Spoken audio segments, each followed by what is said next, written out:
पुण्यातल्या विसर्जन मिरवणुकीला आज सकाळपासून मोठ्या थाटामाटात सुरुवात झालेली पाहायला मिळते। पुण्यातल्या गणपती बाप्पाच्या विसर्जन मिरवणुकीचं मुख्य आकर्षण असतं ते ढोल ताशा पथक। पुण्यातल्या एका ढोल ताशा पथकाकडून अनोखं मानवंदना जी आहे ती आपल्या तुमच्या माझ्या पोस्टमन काकाला देण्यात येते।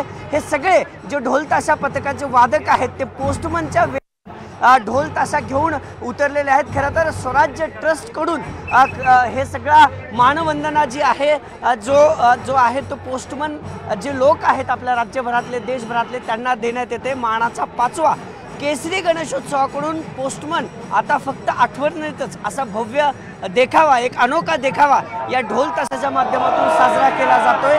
हे सगळे ढोल वादक जे आहेत ते पोस्टमनच्या खरं तर वेशात आलेले पाहायला मिळत आहेत।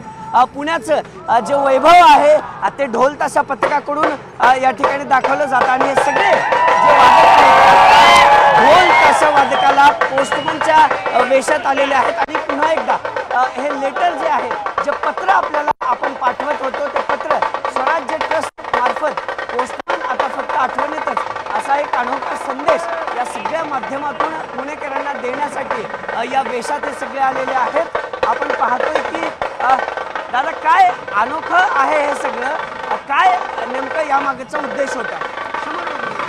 आता तुम्ही बघत असाल ईमेल आणि व्हॉट्सॲप आणि याच्या युगात पोस्टमन थोडा लुप्त होतोय, त्यामुळे आम्ही त्यांना यंदा वर्षाचं वादन डेडिकेट करतो। यंदाच्या वर्षाचं वादन तुमचे सगळे वादक पोस्टमन